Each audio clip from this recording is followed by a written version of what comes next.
ओम श्री गणेशाय नमः। जय श्री कृष्ण मित्रों, आज के वीडियो में हम सुनेंगे परमा एकादशी का व्रत का महत्व और उसकी व्रत कथा। वैसे तो सभी एकादशी का व्रत के महत्व और उसका फल बहुत अच्छा होता है, पर आज हम सुनेंगे परमा एकादशी जो विष्णु भगवान को प्रिय है। परमा एकादशी का व्रत 12 अगस्त को है। इस दिन आप भगवान विष्णु की पूजा करते समय परमा एकादशी व्रत कथा को जरूर सुने या फिर पढ़े। जो व्यक्ति परमा एकादशी का व्रत विधि पूर्वक करता है और व्रत कथा सुनता है, उसकी गरीबी दूर हो जाती है। भगवान श्री हरि विष्णु के आशीर्वाद से धन, धान्य और प्रसिद्धि मिलती है। एक बार युधिष्ठिर ने भगवान श्री कृष्ण से अधिक मास के कृष्ण पक्ष के एकादशी का व्रत, उसकी विधि और महत्व के बारे में जानना चाहा। तब श्री कृष्ण ने उनको परमा एकादशी व्रत के महत्व और उसकी कथा के बारे में बताया। मैं आपको आज उसका महत्व सुनाऊंगी। अधिक मास यानी पुरुषोत्तम महीने में के देवता भगवान श्री हरि विष्णु है। धार्मिक ग्रंथों के अनुसार इस एकादशी के संबंध में माना जाता है कि यह मास ही विष्णु को प्रिय है, क्योंकि उन्होंने ही मल मास के महीने को अधिक पुरुषोत्तम मास का नाम दिया था, जो कि 3 वर्ष में एक बार आता है। इस दिन भगवान श्री हरि विष्णु की पूजा करना सर्वश्रेष्ठ माना जाता है। वैसे तो अधिक मास में शुभ कार्य करने की मनाही है, लेकिन इस महीने में धार्मिक कार्य करना शुभ फलदायी माना जाता है।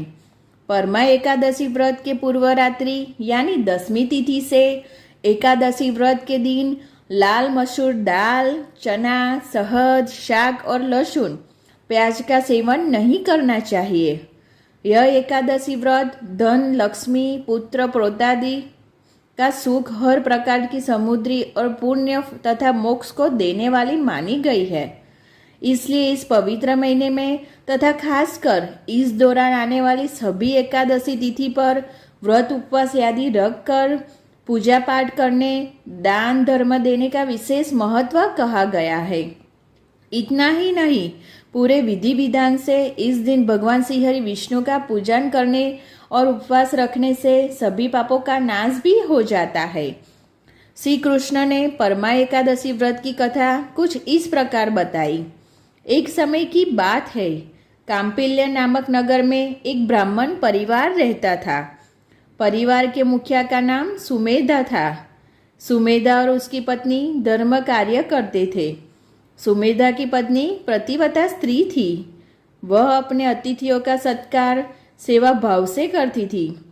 जो भी उसके द्वार आता था वह उसका आदर सत्कार करती थी। स्वयं भूखे रहकर अतिथियों का भोजन कराती थी।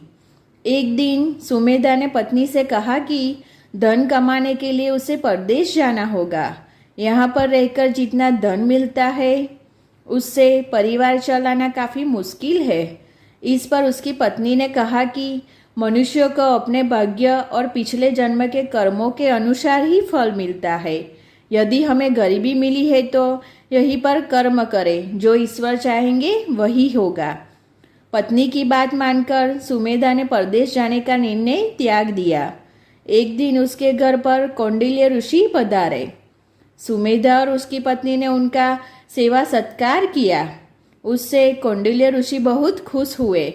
उस दौरान सुमेधा और उसकी पत्नी ने गरीबी दूर करने के लिए कोई उपाय बताने को कहा।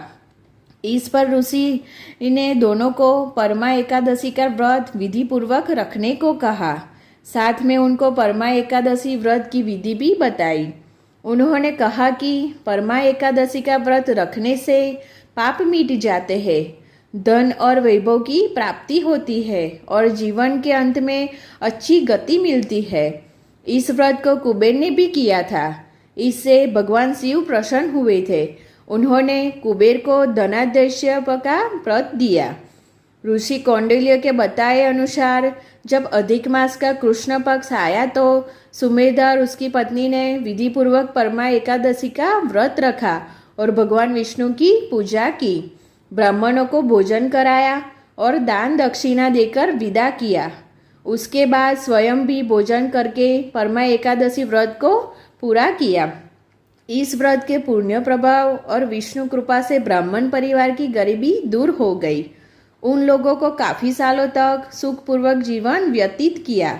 उसके बाद अंत समय में उन दोनों को उत्तम गति भी प्राप्त हुई। आपको मेरा ये वीडियो अच्छा लगे तो लाइक और सब्सक्राइब जरूर करना। धन्यवाद। जय श्री कृष्ण मित्रों।